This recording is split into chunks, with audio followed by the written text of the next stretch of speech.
tayo ngayong hapon sa Kababayan today. Chikahan, nakapupulutan po ng aral. We are talking to Filipino-American authors, and earlier we met Gio and of course Steve Yagyagan. They're both poets, writers. Steve actually has two books. One is all about haiku and the other one is more spiritual. We're gonna hear from him also more in just a little while. But Gio, my last question to you earlier was about writing short stories. But before that, I want to introduce you guys to Sumi.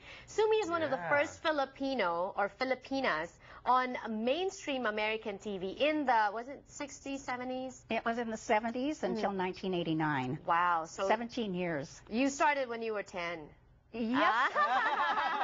It was KTLA Channel 5 here in Los Angeles. And Sumi actually also wrote a book, and it's an autobiography, and we're going to be talking about that. We're meeting different kinds of Filipino-American authors now.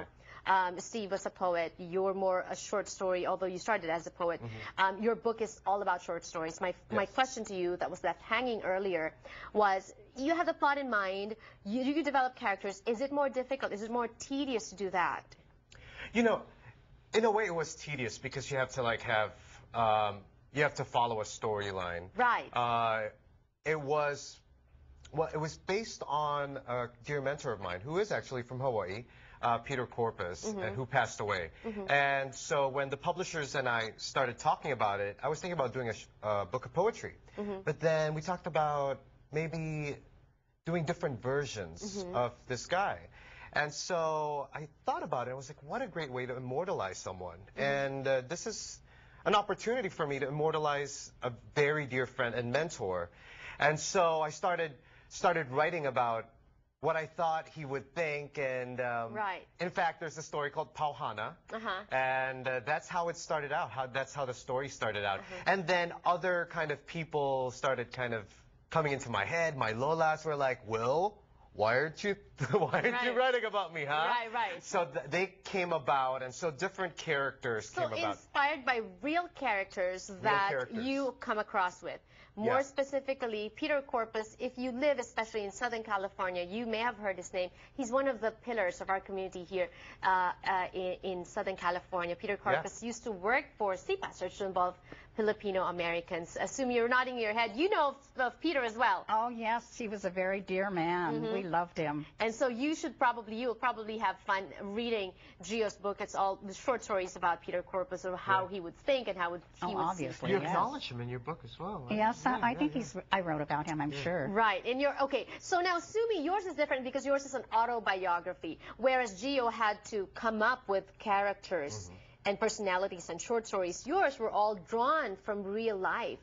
Do you think that's easier or more difficult? I would think that maybe a little bit more difficult because you were living everything. It was very difficult, and I waited until after my parents were deceased. Oh, okay. Because there were a lot of things that I really didn't want them to know about. Right. They go, you did that? Shame on you. Right. Because I was born in 1939, and I grew up as a teenager in the 50s, and we were very conservative. But I turned out to be a real activist, you know, carrying picket signs and a unionist and that sort of thing. Was it more cathartic for you to have written this book? Because then it's like a diary. Is it like a diary? Sort of, but it talks about my activism. But I also do a little kiss and tell. Yeah, did you? Yeah, that's what I was going to say. Did you hold anything back? No, not at all. I got a very, very full life. I will be 74. And it's been a very, very full life. Having grown up in the 50s, I was supposed to go to college and marry an educated man and live happily ever after. But I didn't do that. Oh. I came to Hollywood. Yes. And I'm sure in the 50s or 60s in Hollywood, it was very different back then. Well, the first thing I had to do was change my name. My name was Mildred, and I was known as Mimi, Sevilla, or V.O., my married name. I had been married. And they said, you gotta get an Oriental name. So I go to the library, and I look under Japan, and I pick Sumi and Haru. Wow. I like that. Yeah, that's why I asked you if you were half Japanese or something, right? Or maybe Hawaiian too. You're Ilocano. Pure.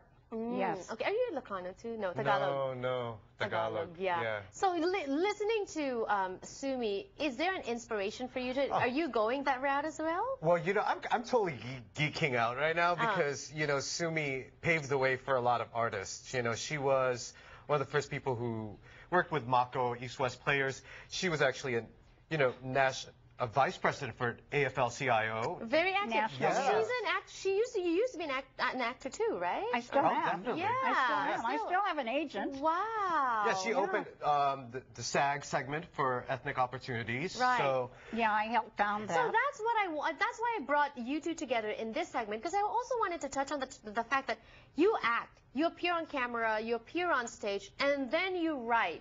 Does it flow when you're that creative? It just flows into different media. Actually, actors write better dialogue than 'cause some we know, writers yeah. because we know how it sounds. yeah, I do agree. But to me, as a writer, it's so solitary, So you have to live inside your head. Right. And then as an actor, you have to live with the other performers. Was it also a little bit, because somehow it may be in a way difficult for you because this was for Peter Corpus, who's not with us anymore. Were there moments maybe you were writing it that you were just missing him, and did you have to stop in the middle of writing it? Were there moments like that? Oh, yeah, definitely. Well, not just because of him, but my lolas, both my lolas. One said, how come I'm not in it, huh? And then the other was like, aba? Hindi ako nandyan. Right. So it's just, I wrote the piece where I live in Silver Lake. So it became my barrio. And, it's surrounded by trees. Right. So it did feel somewhat like whether it's Hawaii or the Philippines. How long did it take you to finish? About 6 months. 6 months. Because you had different short stories, or you just compiled it, right? Or did you have to write more to I finish wrote the book? every day for about 3 months, and then I started adjusting. And it's Right. and then once you're in the editing process, before I even submitted it to the editor and then the publishers, I started seeing like a storyline, and that's how it became fiction. What are you most proud of? In the book, Yeah, about the book. about the book, I'm just really proud that the people that I wrote it for will live on forever. Wow, because you were able to immortalize them in your stories. Yeah, that's the important Wonderful. part for me. Sumi, I'll ask you that later, but because I asked you, because you're leaving us now. Yes. Well, Steve is going to be joining us again later, but also we're going to meet another empowered Filipino author to tell us about her story. Thank you. Thank you. You'll join us again. We'll be right back. Don't go away.